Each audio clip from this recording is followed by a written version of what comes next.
Welcome back, folks, to another exciting edition of Let's Play Star Trek Online. As always, I'm your host, J Square John Jeremy, and last we left off, we've arrived here at Starfleet Academy. Now a graduated cadet and lieutenant commander, we are to speak with Lieutenant Farah, who will tell us more about how we can utilize duty officers while in the course of our missions in this campaign. So, Lieutenant Farah, where are you? It's been a while. Haven't seen you in quite a bit. Your initial complement of duty officers is now available. So we're going to receive all of these crew members now who will serve on board the Crusader Queen. And their job is to take care of specific side missions while the main crew goes along and does the campaign itself. The idea here being that in the shows, you would always have the focus around the bridge crew. The captain, the first officer, science officers, so on and so forth. But there are a lot of crew on board those ships. There were 1,000 plus on the Galaxy class starship. I think there were like 400 or so on the Constitution class. So what do all those crew members do when the bridge crew is doing their thing? Well, Star Trek Online came up with this idea of duty officers. So let's ask for more information here. What are duty officers? Duty officers are junior members of your crew that you can put on your active roster or send on assignments.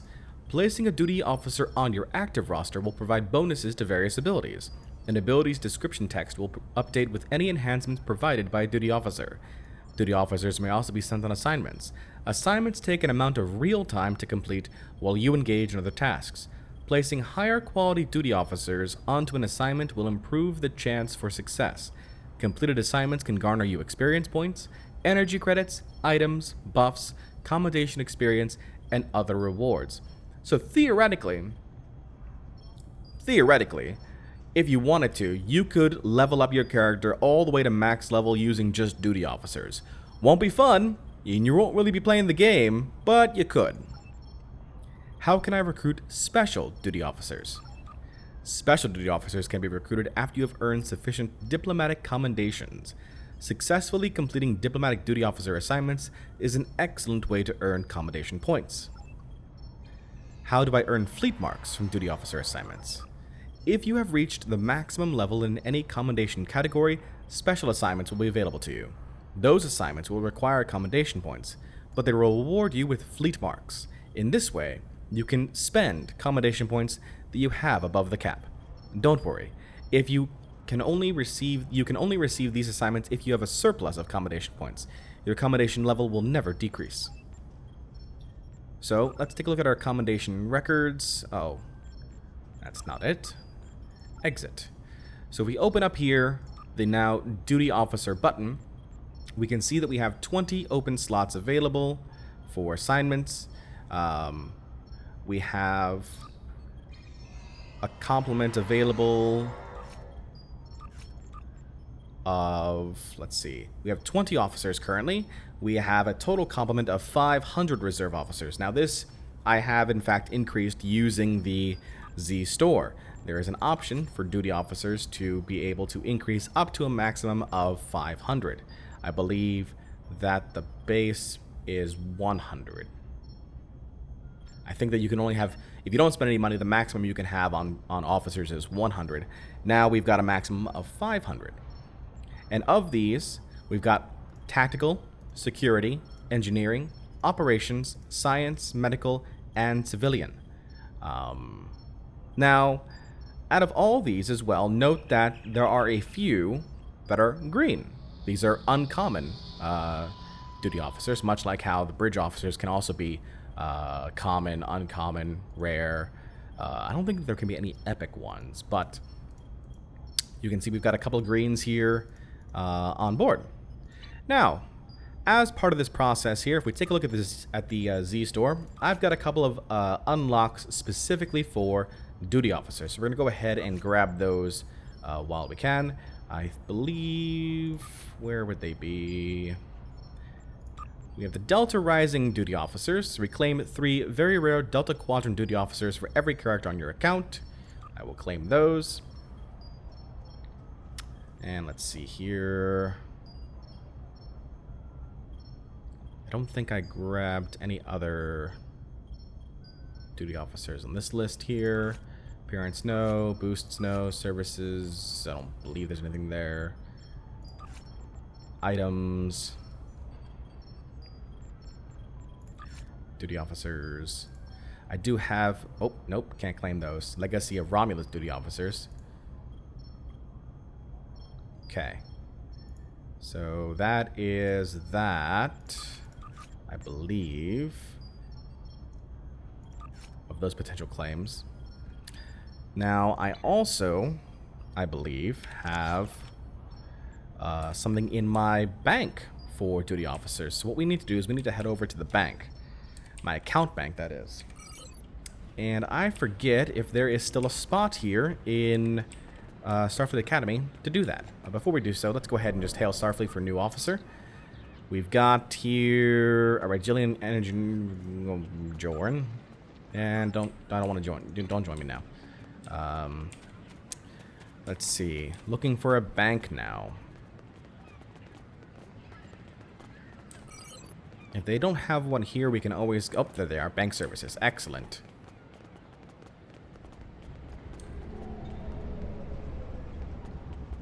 Okay. Bank services are right here. Access Bank. Account Bank. Okay, let's see here. We've got a bunch of mining claims, shuttle requisition, fleet credits. I'm looking for... I thought I had a Xindi Strategic Specialist, ultra rare. Go ahead and take that. Or even if I can. I don't even know if I can or not. Let's use that. So I got I got Survivor Daylard, Survivor Talon, and Agent Nerul. I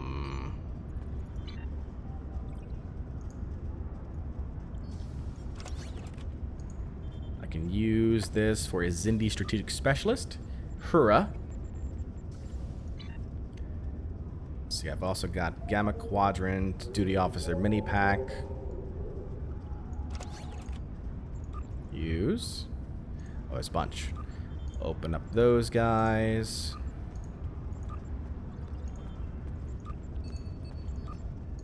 Now you see why I wanted to boost up my crew complement. And let's see, we've got Reinforcements Duty Officer Pack as well. Open up all those. Oh, whoops. Open up all these guys here.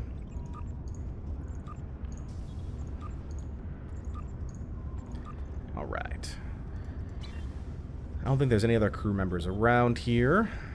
Everything else is... I got plenty of lockboxes, though. Good lord, I forgot about all these.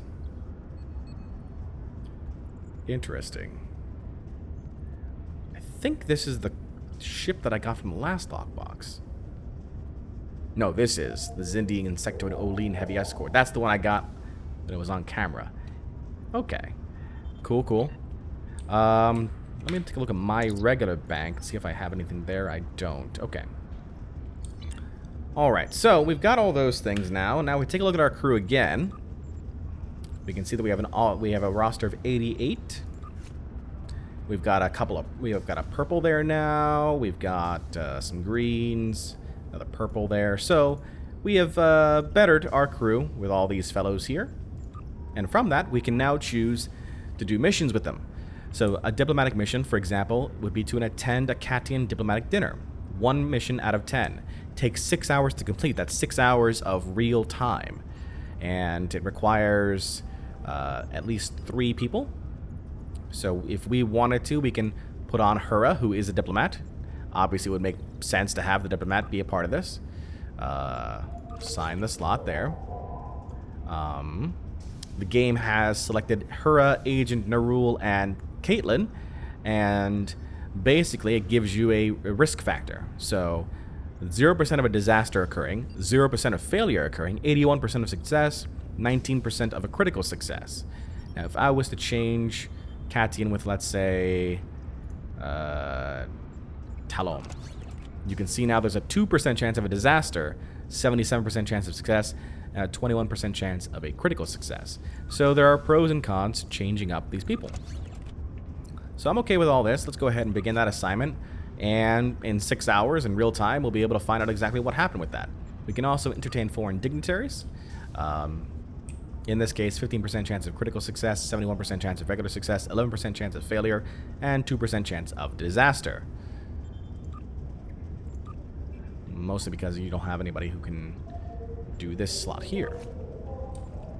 So that is basically duty officers as far as that goes, and we can, we can select people and begin assignments, and it's pretty interesting actually. You won't be able to do every mission, obviously. It just doesn't work like that. But it would be nice to. It's nice to get goodies even when you're not playing the game, I guess is what I'm saying. Now I'm not. Oh, this one's 72 hours. What the hell? Did I read that right? 20 hours.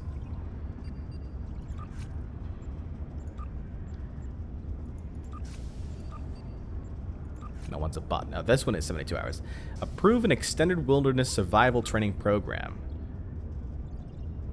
Apparently we cannot begin this assignment. I wonder why. It's too long. Remember to give an assignment, give a lecture on robotics. There you go. Have fun and... Okay. So we've got those assignments underway now. We will check back with them eventually, I guess. Oh, we can only have a certain number of in-progress missions, I think. Maybe that's the reason why. No, there's 14 open slots. I guess we don't have the crew members for it then. Yeah, that must be it. Okay, cool. Well, that's that then. So that's a little showcase there of what duty officers can do for you. I'm trying to think now if there's anything else I wanted to showcase here while we were still locally here on the planet. If not, I might cut this episode short and just do a two episode day.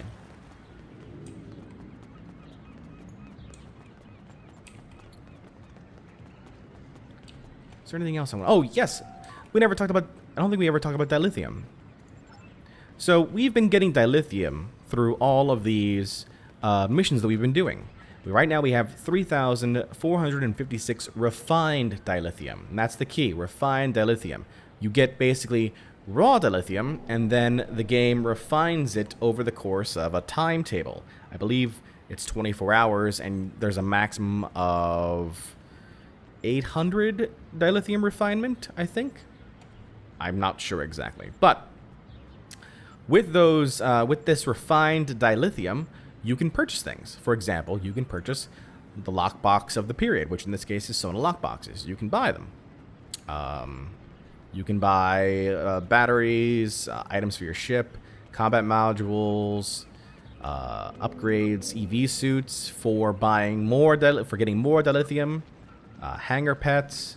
We can even reclaim some things. Like in this case, I can reclaim a heavy escort hyper-excited ion stream projector Mark 12. I have no idea what this is. It sounds cool as hell. I have never used that before. Don't know why it's in my reclaim section, but eventually I will reclaim that. Eventually I will. Going back now, there was another mail that came through that I wanted to highlight here as we make our way back inside Starfleet Academy.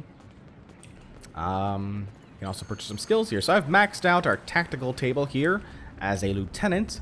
We can now move on to the lieutenant commander tree here, which would be things like in targeting expertise, so we can have a better chance to hit, as well as defensive maneuvering, better chance to not get hit. Now we can also change up, though, our shield capacity and shield restoration, as well as our hull capacity and hull restoration. These are all good things. I like these things. We're going to go ahead and I'm going to pick on the skills one, so we're going to purchase that. And I'll purchase that again. Because I've been told that our ship is a bit of a glass cannon. So we kind of don't want that to be a thing. So we got from a Deadman who has many alts from what I can see. We're going to go ahead and, hold on, before we do that, I need to replicate some things, or recycle some things. Get rid of some junk, as it were. Recycle that, that. All these small hypos that we don't need. Recycle that. Making space.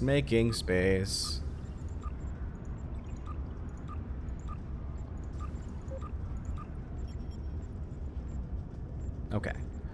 Very good. Now we'll sort that. I've got space. Fantastic. Going back to the mail now. Deadman underscore Deadman has given us now this Kelvin Timeline Triple. Plus 2% bonus all damage for 3,600 seconds, plus 2% all damage resistance for 3,600 seconds. I'm going to take these items here. I've never actually used triples before. Do they actually go onto the person as a device, or how does that work? Yep, that's exactly what it does. It goes onto the person as a device. Okay, well, there you go. We can give each one of our crew members one of these. Each one of our ground crew, at least. And hopefully they'll be able to use it on a regular basis. We'll give that to Frel and to Zarva. Very good. All right. So they've got those items there. Thank you very much, Deadman, for that. That's about it. Oh, we haven't really ever showcased the exchange here either. I know I'm kind of going at this haphazardly, but these are all things that I wanted to do in one episode, so that way we didn't have to waste time in the future. So in the exchange, you simply search for a particular item. Like, for example, if I was to say lockbox, you can then search for the commonality of the item or the ascending price of the item. In this case, go lockbox, and we pick Kelvin. Search. So these are Kelvin Timeline lockboxes. Looks like the cheapest one right now is at 60,000 energy credits. And at max, if we wanted to sort by descending price, the most expensive item, the most expensive Kelvin lockbox is 1 million credits. No, I'm sorry, 1 billion credits at 4 at 250 million apiece. So, kind of expensive. Kind of a thing. And they're the same lockboxes. They are the same lockboxes. So, if I go back to ascending price, note that these ones are all sold individually. 60,000 for one, 60,000 for one, 69,999 for one, 70,000 for one. And then when you get to bulks, you'll start to see... Okay, so now you're going to get to 5 at 30,000 apiece, or 4 at 75,000 apiece. So these are things that are bulk priced. Now, unfortunately for these folks, all I need to do is just start buying all these individually, and I still get a better price. But they're betting, eventually, that all of these guys are going to be bought off, and then all that's going to be left are these bulk items here. So, and that's the same for pretty much anything in this exchange. I don't know, and this game has been around for quite a while, so I don't know what rich is in this game. Or what the value of energy credits is. Like right now, if I was to look at my assets, we have a little under 40,000 energy credits. If I was to look at my account bank, I've got 20 million energy credits, 21 million, on top of the 40,000. So, I don't know if 21 million is rich, considering that I play this game on and off, and this game has been out for almost a decade now. A little over half a decade. So, it could be that those prices are reasonable, and it could mean that those prices are crazy expensive. I'm not entirely sure. I'm sure others who have played this game and who want to share are more than willing to do so in the comments section of this video. In case those of you who are looking at these videos from a new set of eyes, who are perhaps interested in playing the game yourself, we might be able to get some interest there. For Joshua from Nova Squadron, the class of 2368. Why does that sound familiar? Is that the... I think that's the episode where Wesley was part of a cadet squad that was trying to cover up an accident? I think? I forget the name of the episode. I always just found that episode funny because it was like one of the only times that you could see like Patrick Stewart's character, Jean-Luc Picard, like just really lay into Wesley. Really lay into him pretty good. So I always thought that was an interesting episode. Anyway, another glowing one. What does this one have to say? Starfleet Academy, founded 2161. Interesting. Okay. Well, that's going to be it for this episode, I think. We went through duty officers, we went through Dilithium, and we went through the exchange. Nice little pit stop here, and then when we return, we'll continue on with our campaign here with Treasure Trading Station. But that will be next time. Hey everyone, J Square John Jeremy here. Thanks for watching this video. Be sure to click on subscribe and the bell icon to ensure you're kept up to date on the channel. Until next time, so long and take care.